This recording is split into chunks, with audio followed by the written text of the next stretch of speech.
இந்த மாதிரி ஒரு சூழ்நிலை, ஒரு எஜுகேஷனல் இன்ஸ்டிடியூஷன்ல நம்ம எதுக்குமே வெளியில தேடவே தேவையில்லை. இங்கேயே எல்லாமே அவைலபிளா இருக்கு.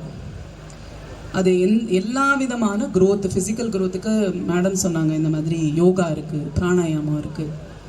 ஸோ அந்த ஆன்மீகம் நம்ம சாஸ்திரத்திலேயே எடுத்துடணும் அப்படின்னு சொன்னா, இது ஆல்ரெடி நம்மளுக்கு தெரியும், ஆனால் நம்ம மறந்துடுறோம் அப்பப்போ. இப்போ நீங்கள் யோசிச்சு பாருங்க, நான் உங்களோட சின்ன வயசு ஃபோட்டோவை காமிக்கிறேன் உங்கள்கிட்ட. அதை பார்த்த உடனே இது நான் தான் அப்படின்னு சொல்லுவீங்க. கொஞ்சம் வளர்ந்ததுக்கு அப்புறம் உள்ள ஃபோட்டோவை காமிச்சாட இது நான் தான் அப்படின்னு சொல்லுவீங்க. இன்னும் கொஞ்சம் நாள் கழிச்சு ஒரு ஃபோட்டோ காமிச்சாட இதுவும் நான் தான் அப்படின்னு சொல்லுவீங்க.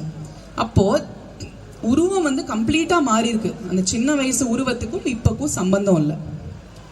மனசு கம்ப்ளீட்டாக மாறி இருக்கு. ஏன்னா சின்ன வயசுல நம்மளோட சிந்தனை சுருக்கமாக தான் இருக்கும். அந்த சூழ்நிலைக்கு தகுந்த மாதிரி நம்ம கணபதி சொல்ற மாதிரி நம்ம அப்பா அம்மா தான் நம்ம உலகமா இருக்கும் அந்த வயசுல. இப்படி வளர வளர வளர நம்மளோட உலகமும் பெருசாகி வரும், அனுபவமும் வளர்ந்துட்டே வரும். அப்போ அந்த வளர்ச்சியான அனுபவத்தோட இருக்கும், அதுவும் நம்மளை நான் தான் சொல்றோம். அந்த வளர்ச்சி அனுபவம் வந்ததுக்கு அப்புறமும் அதையும் நம்ம நான் தான் சொல்றோம்.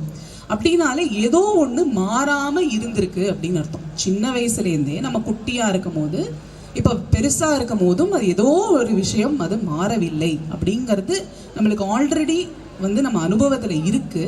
ஆனால் நம்ம அப்பப்போ அதை மறந்துடுறோம். அதை நினைவு ஊட்டுறதுக்கு தான் இந்த ஸ்பிரிச்சுவல் நாலேஜ் தேவை. அப்போ